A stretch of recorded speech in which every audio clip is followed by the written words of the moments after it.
Well, I asked, where's the beef? Let's call this for what this is. Oh my God! They are so hopelessly woke. How dare you? That is the intellectual capital of the left today. Give me a break. You are now watching the Daily Roundup. Oh, good afternoon. Good morning, everybody, and welcome to the Rebel News Daily Roundup. It's normally hosted by my friend David Menzies, but as you can tell, I am not David Menzies. Hopefully you can tell I'm not David Menzies, and that is definitely not David Menzies right there. That's my friend Alexa Lavoie. Alexa, how's it going? I'm very good, and you, Sheila? Oh, I've been better, but but that's okay. I just want to let everybody watching at home know that the show is going to be just a little bit shorter today because I have to jet out. David's not in studio today, so we're going to try to get to all the news of the day in the most expeditious way possible, although that is difficult to do when we're talking live. I'll tell everybody what we're doing, and then I think we should just jump right into it. What do you think, Alexa? Yes. Okay, perfect. So this is the Rebel News Daily Roundup. As I said, it's normally hosted by David Menzies, but I'm definitely not David Menzies, wherein we talk about the news of the day completely unscripted. If you are watching us on YouTube right now, might I suggest you navigate over to less censorious platform like Rumble or Odyssey, wherein you can leave us a paid chat. On Rumble, it's called a Rumble Rant. On Odyssey, it's called a Hyper Chat. And we'll try to get to those towards the end of the show, but it's how you interact with us. And it allows you to take the show in your own direction while supporting the work that we do completely willingly, because as you know, we'll never take a penny from Justin Trudeau. Now, I think that's tied up all the loose ends, right, Olivia? Close enough. Yes, actually, I should mention that we are also on Locals. So locals.com, that's another social media platform where you will find all of our content, including our paid content. And it's a great way to interact with us. And I am going to do my best to be a more active member of the Locals community. If you want to join our Locals community over there, it's locals.com. And you know what? I hope to see you there. Now, I think that's it, right, Olivia? Let me know. Oh, yeah, I think so. Okay. But I'm not Olivia, but I'm somebody let me know. I think we should talk about Tamara Lich. She's finally getting her say. She's been muzzled for a very long time, and I'm so glad that I have Alexa on the show today to talk about this, because you were there on the ground in Ottawa for so much of Tamara Lich's story. For people who don't know, Tamara Lich was the convoy organizer of the Freedom Convoy last February, over a year ago now. She spent upwards of 50 days in jail for the role she played in organizing the convoy. A completely peaceful woman.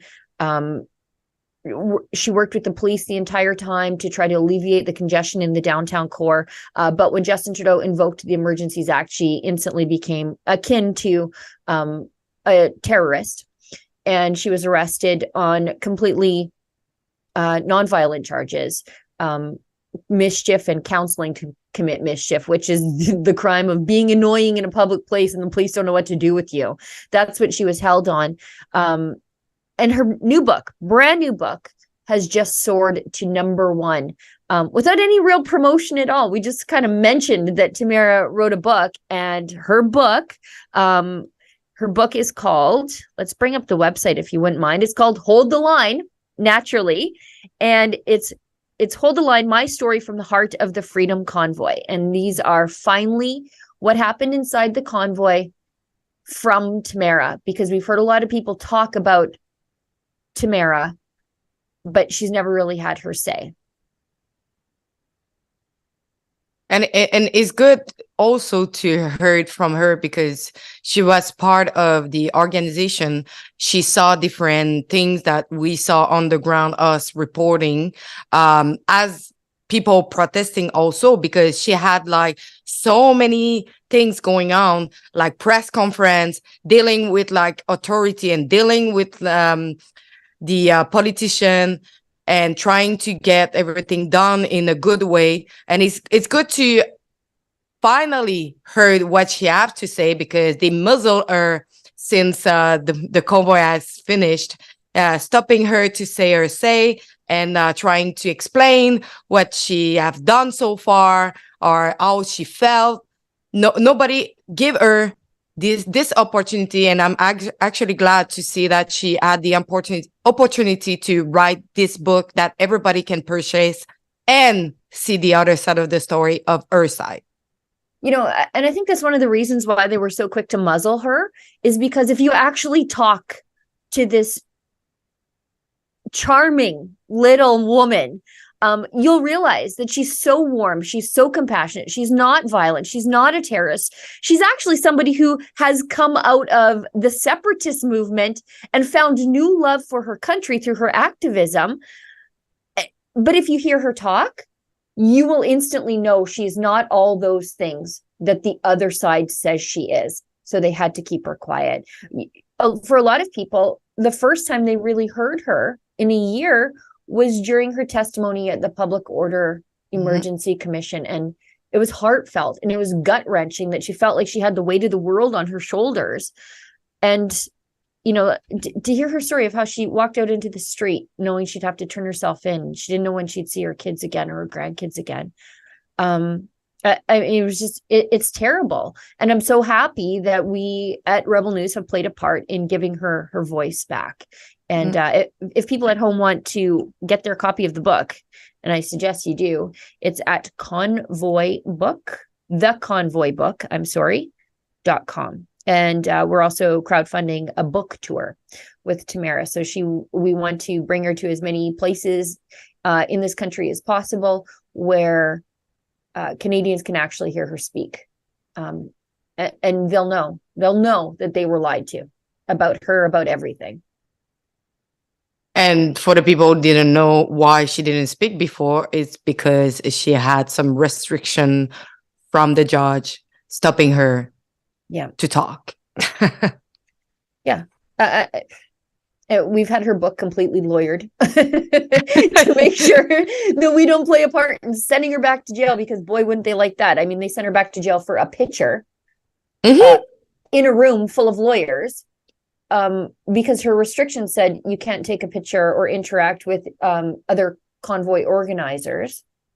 And so she was sent back to jail on a breach of her conditions. But one of the exceptions to her conditions was, except in the company of your lawyer.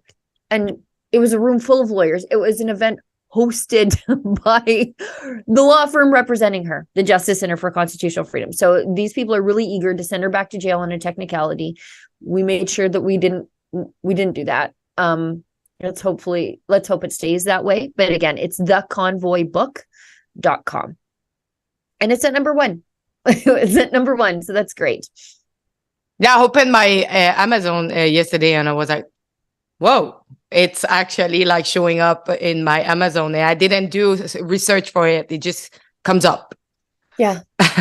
Well, it just shows, like, that is a symptom of everything about the convoy. That's why we were so huge during the convoy, is because people want the other side of the story. They've heard what the CBC says about the truckers, the CBC who never went down to actually talk to the truckers, even though Ottawa is a wriggling snake pit of journalists. They're like, throw a rock in any direction, you're hitting a mainstream media journalist. They couldn't go talk to the truckers. All we had to do and all you had to do was turn your camera on just to tell the other side of the story. And we were getting more views every single day than the CBC. And this book is the same thing. That's why it soared to number 1, is because people want the truth. They've heard a lot of people talk about Tamara.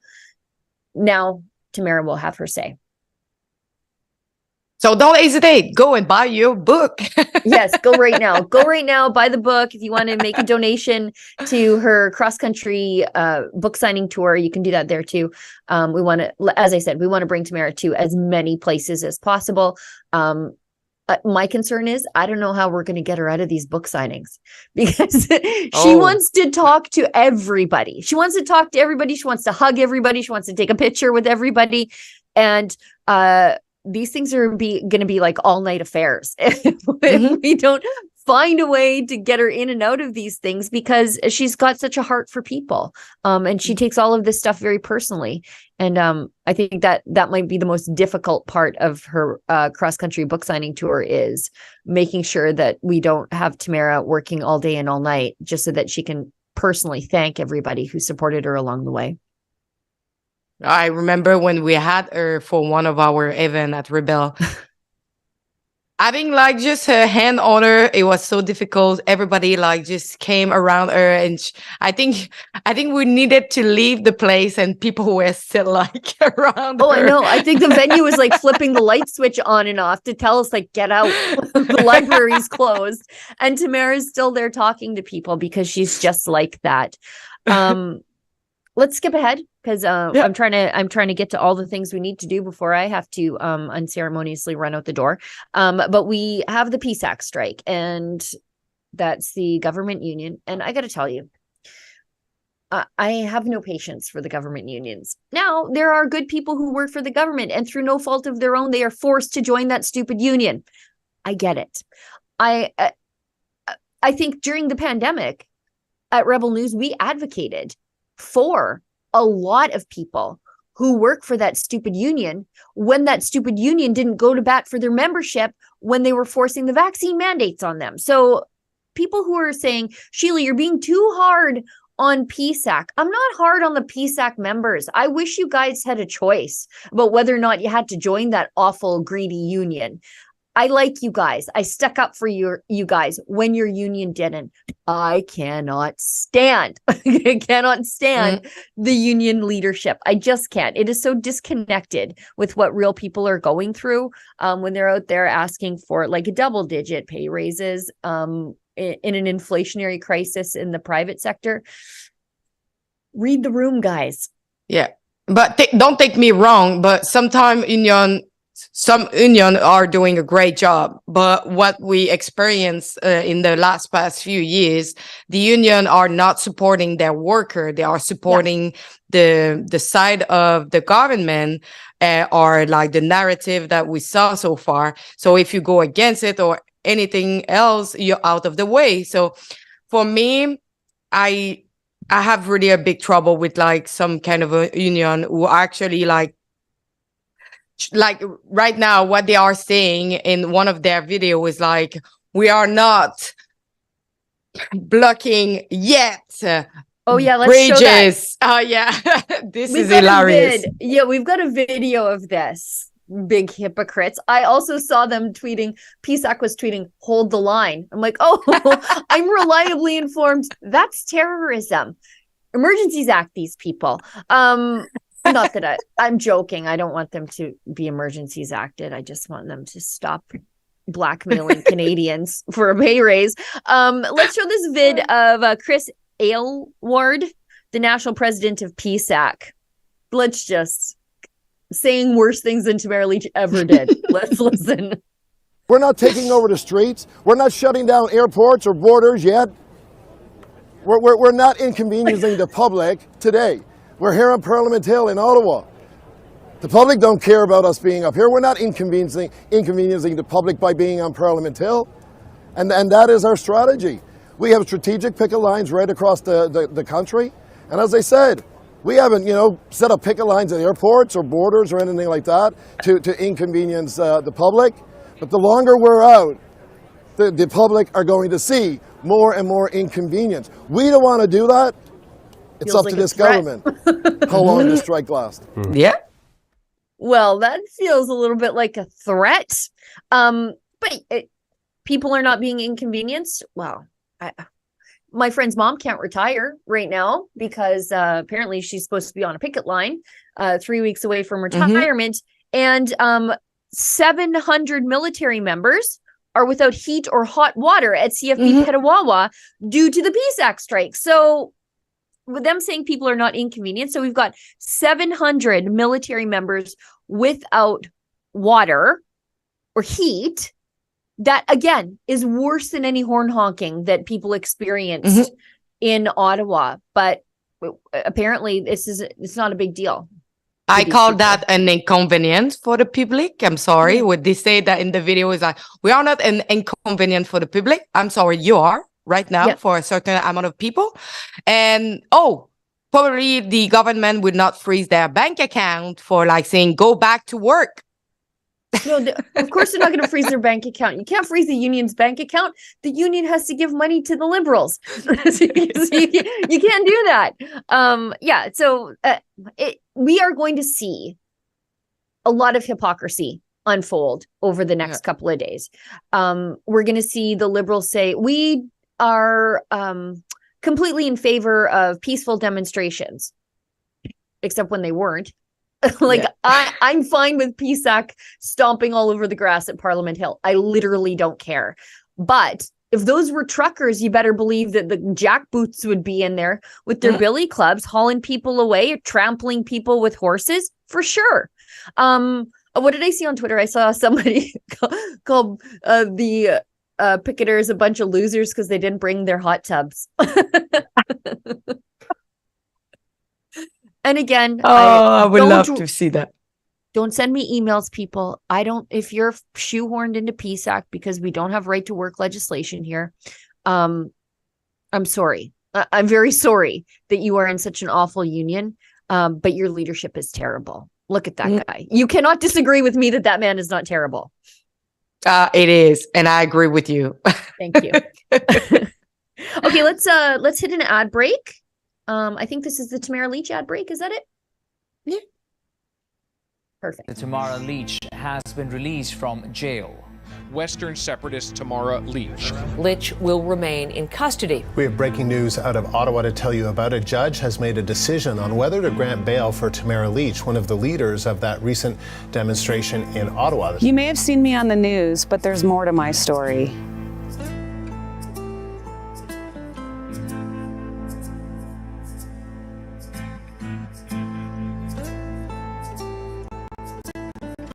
In my new book, Hold the Line, I share the story of the Freedom Convoy from the heart of the Freedom Convoy. It's a story of hope, courage, and coming together as a community in the Canadian way. You can buy my new book at theconvoybook.com, and in that book, you're going to hear stories from the heart of the convoy, as well as my arrest and my time in jail, like you've never heard them before. Until very recently, I've been quite silent because of my bail conditions, but now I'm ready to tell my story, my side of the story. I know the mainstream media isn't going to be fair to me, as they've already called me and my friends from the convoy terrorists. There is increasing concern about violent online rhetoric supporting the convoy, and that those with extreme views are planning on attending. The mayor, who made, in my estimation, just a horrendous decision to negotiate with terrorists. So I'm launching a book tour across Canada.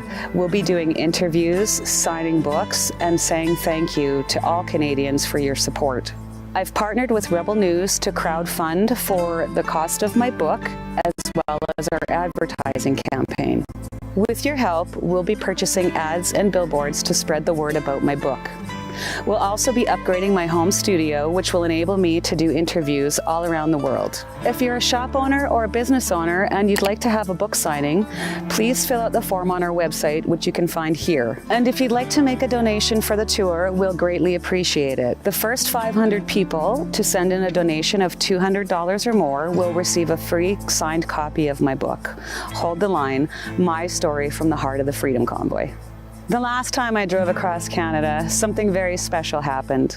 Let's make that happen again. Go to theconvoybook.com. Thank you. I love her. I do. She's just so sweet. She's so positive. I would be full of guile and vindictiveness if I was put through what she was put through. If my family was put through what her family was put through. If my family was called the names that hers was, that her friends were, as she rightly points out there, I would be just a boiling inferno of rage all the time. I know it makes me a bad Christian, but I'm a little Old Testament, as Ezra says that way, but not her. She's completely calm, cool, forgiving, peaceful. I admire her, both her tenacity, but her character.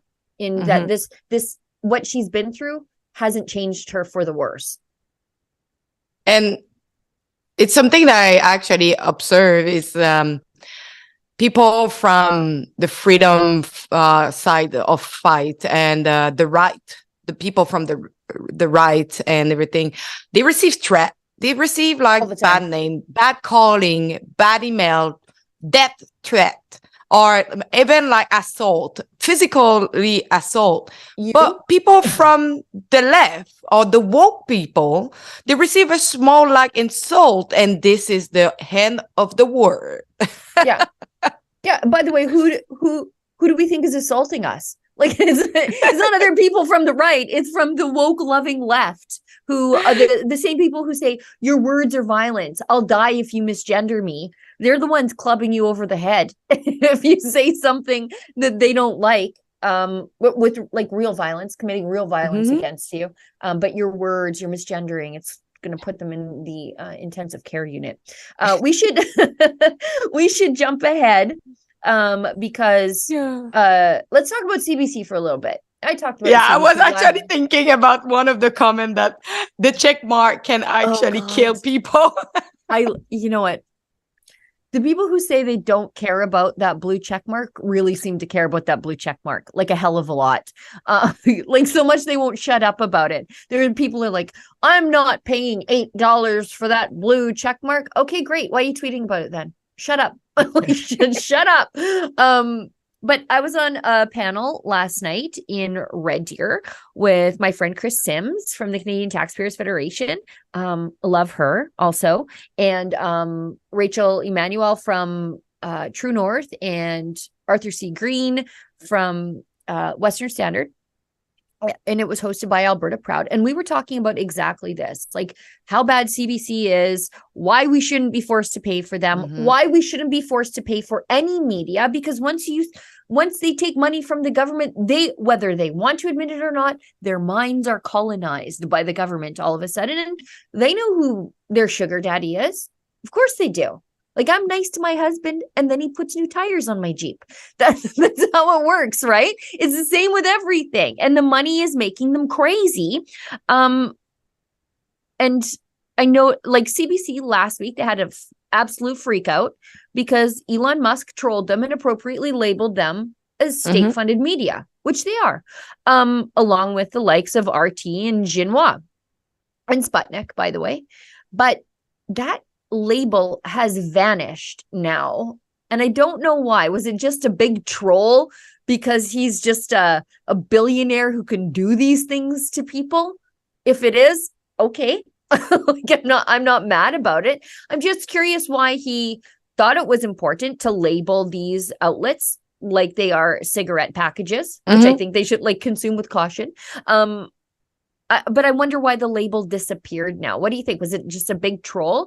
Or there are some people saying he removed it because he doesn't want to make China mad. So he removed it from Xinhua. And so if you remove it from Xinhua, you kind of have to remove it from everybody else because there's a new Tesla factory opening up in China. I'm also wondering, because I know on the 20th of April, the check mark was kind of disappearing for everybody who were not paying for the check mark. Right. So I'm just wondering if is it a glitch? Is it coming back?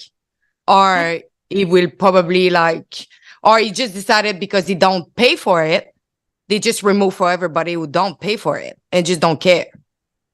I don't know. I'm just so curious about the state-funded label because it was like a big deal. It caused a big meltdown with the CBC because reminding the CBC that nobody cares about them outside of Canada. And in Canada, we only care about them because they keep taking all of our money.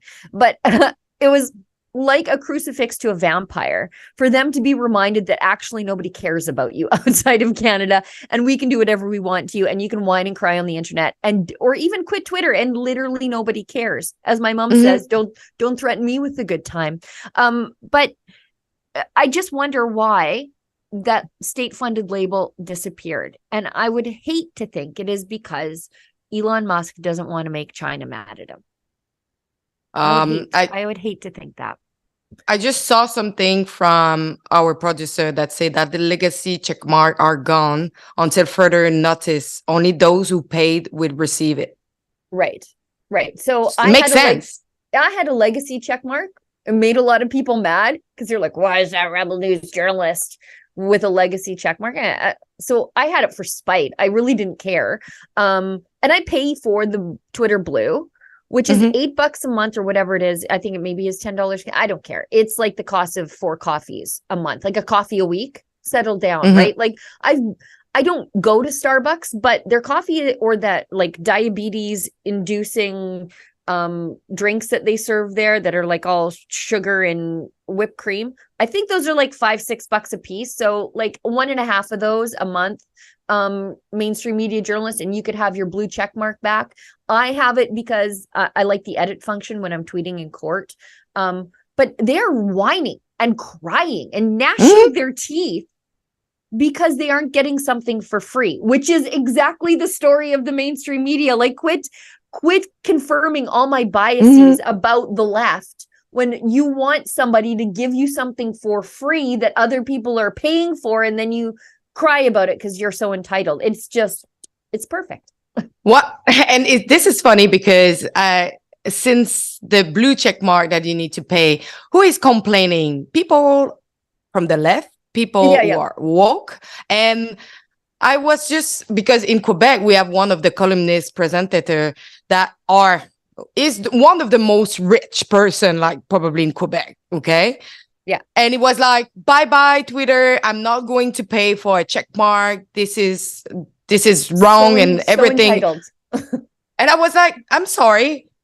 You have so much money and you complain for a small amount of money that pay like not even like maybe a coffee, because now, by the way, a Starbucks is like $8 a coffee almost. I'm just like, You want to know what it is? It's because these people don't like the idea that grubby people like me can join their stupid exclusive little blue checkmark club, right? Like we can pay to play. And for them, it was exclusive. It made them fancy. It was like a status symbol, an exclusive little club where you could filter your mentions by other blue checkmark people. So only the blue checkmark people had to hear from each other or listen to each other. They didn't have to listen to the grubby people like you and me. And so now they don't like it because they're no longer special. They're used to being elite in all things in their life, right? Everywhere, going to elite restaurants, getting elite treatment, special treatment everywhere. And they expected special treatment on social media. And Elon Musk said, no, you're all the same. If you want this thing, you're going to have to pay for it like everybody else. Open access to it, which is fair. And boy, they hate it. They hate not being special, don't they? Hey, and by the way, you're not special. It's just because you've been hired by a company that are owned by the state, and probably way more better people to write and to report and to do your job. They pay for their check mark, and I'm actually happy because they do a better job than you. It's true. Let's talk about the thing that you sort of hinted at before. Apparently, taking away the blue check mark is going to lead to murders. Did you know that all the people who didn't have a blue check mark before are dead? Because if you didn't have a blue check mark, people could just come to your house and kill you, apparently. Like this lady is Julie Melner, I guess. I don't really know who she is. As a former blue checkmark journalist, today is a difficult day. Get over yourself, you crybabies. Despite my relatively low follower count, inconsequential lady. That's the thing. She's really sort of not influential and inconsequential. But for her, the thing that made her special was the stupid blue check mark. And now that's gone too. I've been able to share verified information for important conversations. What Elon Musk did, removing blue checks, is no different than what the Nazi Party did to journalists. Could you imagine 9/11 had Twitter under Elon existed, every confused, scary moment with nothing else to separate fact from fiction? In some ways, it would be worse than the attacks. This this is a journalist. Why can't she write? As the Washington Post says, democracy dies in darkness. Unfortunately, the lights at Twitter are off. She thinks that she's going to die without her blue check mark. She did write for the New York Times, BuzzFeed News, and some others, apparently. But again, convince me that BuzzFeed shouldn't be closing. If this is the quality of journalists that they had in their employ. Like, really? Shut her down. Wow. But recently, have you seen how many people from the journalist sphere that are woke are doing so bad move on Twitter as like the death threat to Ollie London? Yeah. And this kind of tweet that actually compare the blue check mark with people of dying in like the Nazi, like. Yeah, it's a death camp over there now. It's just a big death camp if you don't have your blue check mark. You know what, though? I don't think that the woke journalists are any worse than they used to be. I just think that they're not getting away with how bad they are anymore. I think the death threats to the likes of Ollie London by CBC contributors, I don't think they're all that unusual. I just think that they're getting in trouble for it now. And under old Twitter, it would be perfectly fine. They'd probably get rid of Ollie for being transphobic, actually. What? Right? Because he decided to transition? Yeah. Yeah. Oof. Oh, it's crazy what we live on. It's what a time to be alive. What a time. I try to make notes about everything because I'm like, my grandkids are going to ask me about these crazy times that we lived in. Mom, what was it like when you were a young lady? Yeah. We had the world's stupidest man as the prime minister. And we were controlled by Toronto. We should hit this ad break, the Theo Fleury ad break, Olivia, if you wouldn't mind, and then I'll do the ad read after, in a less boomery way than David Menzies did it the other day, and we'll try to wrap up the last 15 minutes of the show.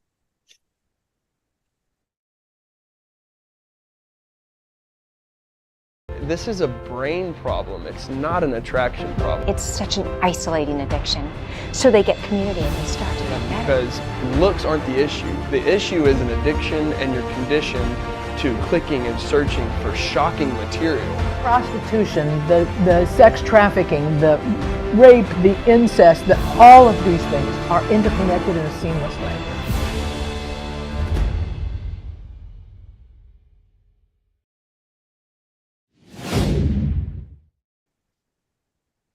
Alrighty, so that movie right there, documentary, it's called Confronting Porn, Silent No Longer. It's a groundbreaking 10-episode series exploring the myths and truths about the increasing crisis of porn addiction and sex trafficking. The entire, it just rewires your brain.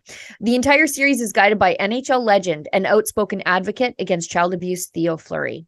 What a good guy, by the way. There are 2 live screening events of episode 1 next week in Alberta. I think we're going to try to be at one and or both. The first is on April 27th at Canyon Meadows Cinemas in Calgary. We love those guys. Good, free speechy movie theater. Host a lot of our events for us. Then on April 28th at the Buffet Royale in Sherwood Park, Alberta. And we also love those. Family-owned restaurant stood up to, well, the Chinese consulate protested them on their doorstep. And kudos to the ownership and the customers who just walked right over them to go inside to go to our book signing for China Virus. To be clear, the series does not contain graphic images or harsh language. That's great. It suits everyone, especially parents who want to protect their kids. However, it does deal with traumatic encounters and real-life stories that may be difficult for some viewers. More info can be found on their event page or by visiting confrontporn.com, I think, and we're going to leave the link in the description box below of the stream today, so you can find it there if you want to click through and see what's what. Well, that's it. Yeah. Okay, let's move along to we have like do you want we take the super chat? Let's take this super chat at the end. Okay. Let's go to this Project Veritas video. We'll leave the NATO stuff. It's Friday. I don't feel like talking about the impending World War III, quite frankly, because NATO says that, oh yeah, just Ukraine, get on in here, you big lug, which is going to, I think, drag us into World War III, if we're not already sort of a foot into that pool right now. So I don't feel like talking about World War III. Let's go to Dr. Mengele's Mangling Children, Project Veritas on Twitter. Let's show that ad. Oh yeah. It's pro-transgender medical officials admitting that minors are being transitioned without any restrictions whatsoever. Watch this. The youngest we've seen come here that they are trans has been 8-9. We deal with patients that come in at 10. They come here by themselves. We had a 14, 15-year-old who was still undocumented. Has she been able to start like hormone She treatment? just started, yeah, she started hormones as well. And we do not provide the authorities any of our records. We don't care if you see a licensed therapist or not. We don't require that at all. So we brought in our own therapist to write our letters, to rubber stamp our surgeries. As long as I know that even though he's not here legally, he's able to be seen. Yeah.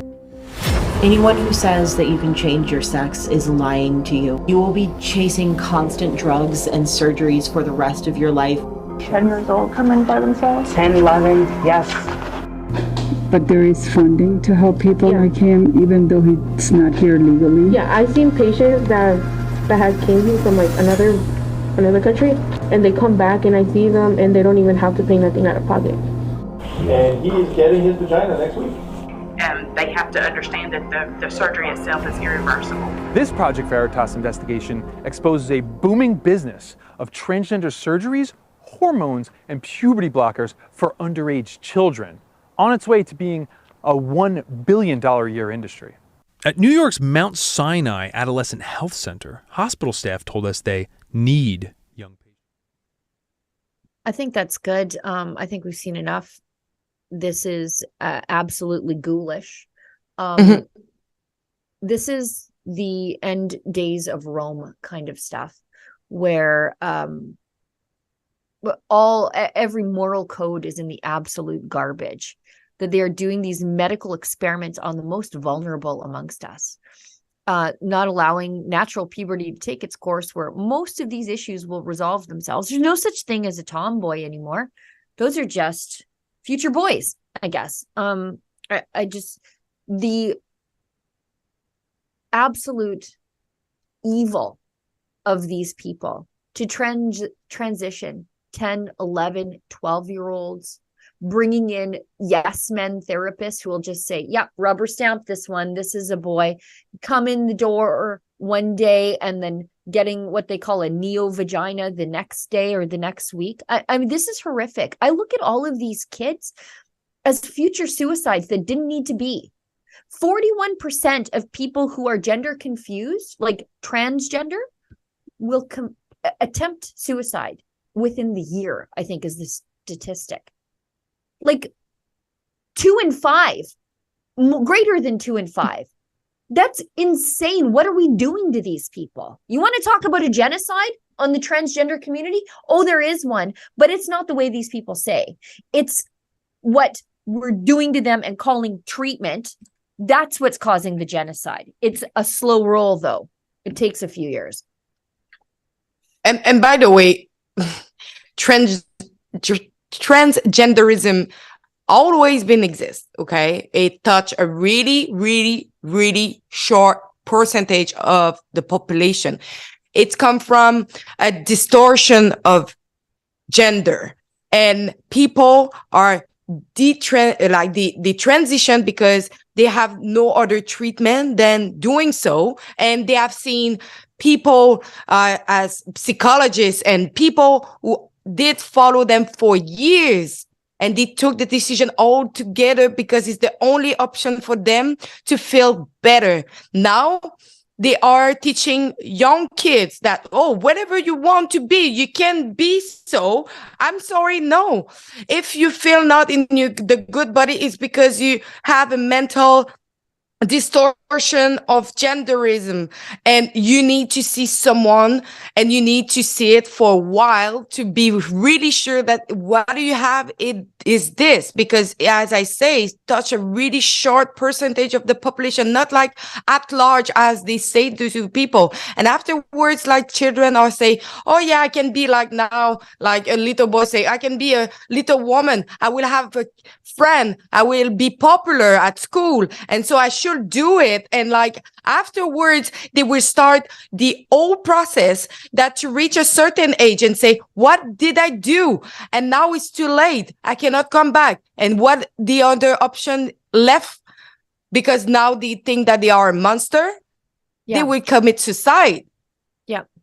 Well, and that's the thing. If you are medically intervening with surgical alterations for what is a mental health crisis, of course you're not addressing the problem. Of course you're still going to have the mental health crisis after the fact. It's going to be exacerbated by the fact that you've done terrible things to your body. But a lot of times these issues resolve on their own without any sort of intervention, psychological or otherwise.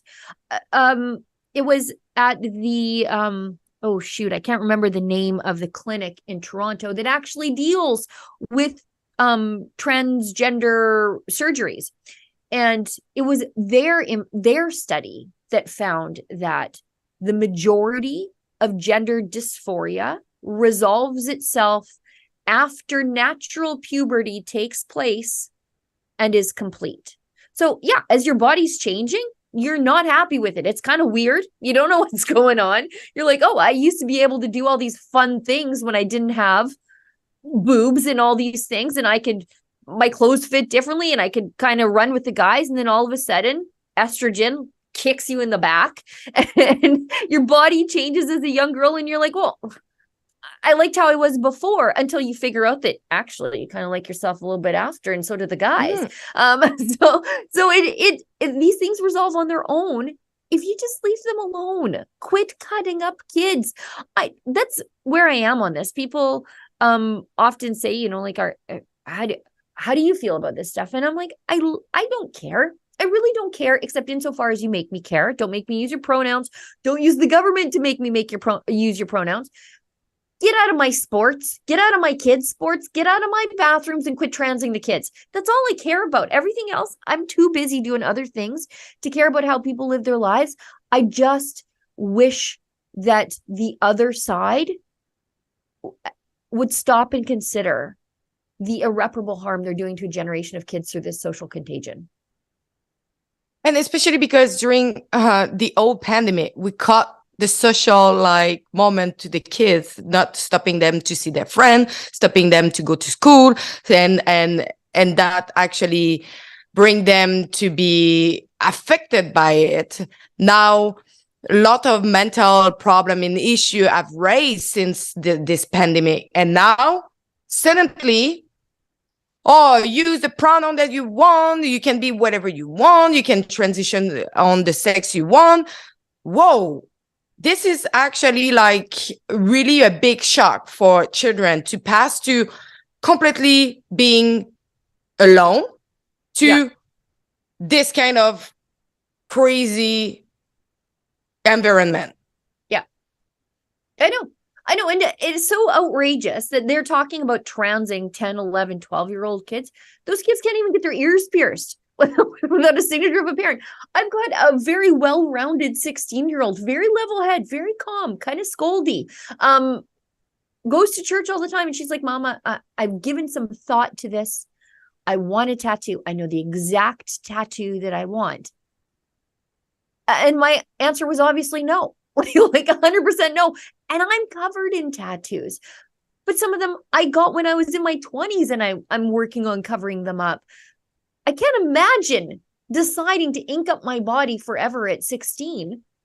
I shouldn't even be considering it at 43 sometimes. But I can't. She couldn't walk into a tattoo shop and get a tattoo. But if she walked into school and said, actually, I'm a boy, they'd be like, all right, off to the therapist's office. We're changing your name.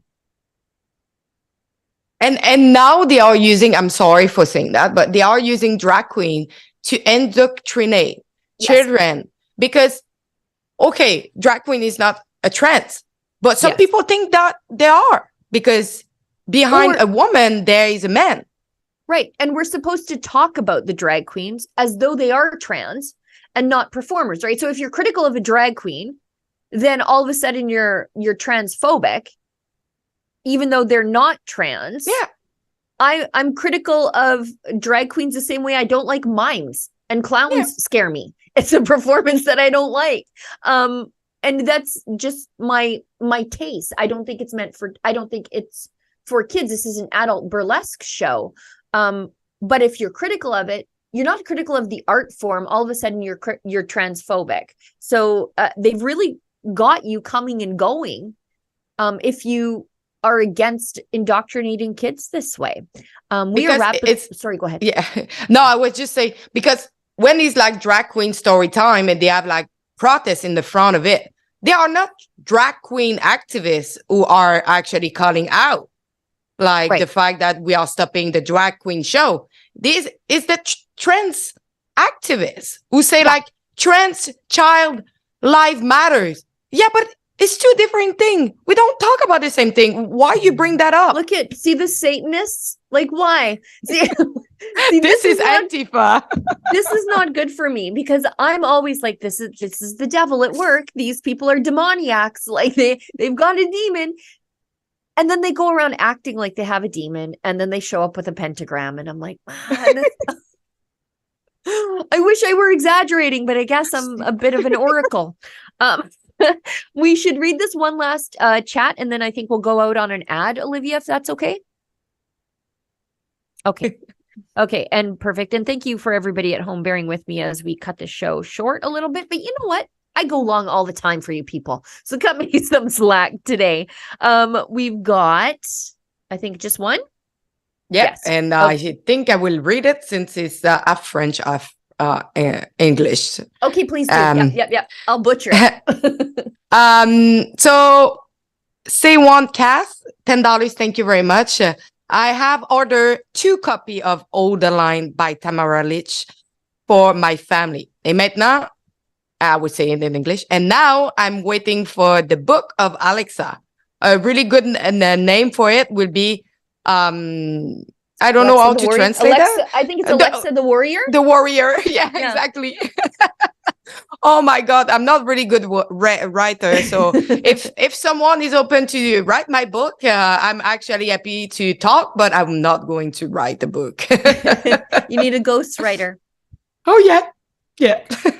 Okay, I think that's the show for today, guys. Thanks so much for tuning in. Thank you, Alexa, for riding with me on this abbreviated version of David's show without him. Thanks, Olivia, and Efron behind the board, everybody who watched, everybody who pitches in a little bit to keep the lights on here at Rebel News. I think David's back on Monday, I believe. And what does David always say? Stay sane? Stay sane. The media said that Canadian truckers were Russian agents controlled by Vladimir Putin. Justin Trudeau called them extremists. The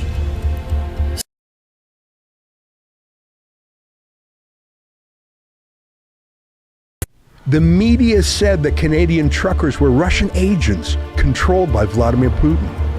Justin Trudeau called them extremists. The small fringe minority. We are here out of love for our families, our communities.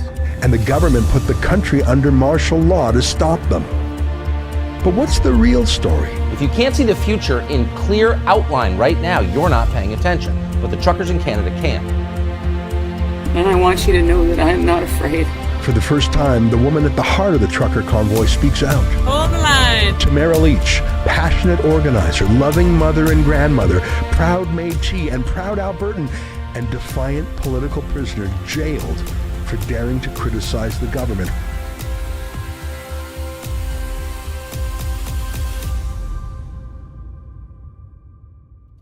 Tamara Lich, her new book.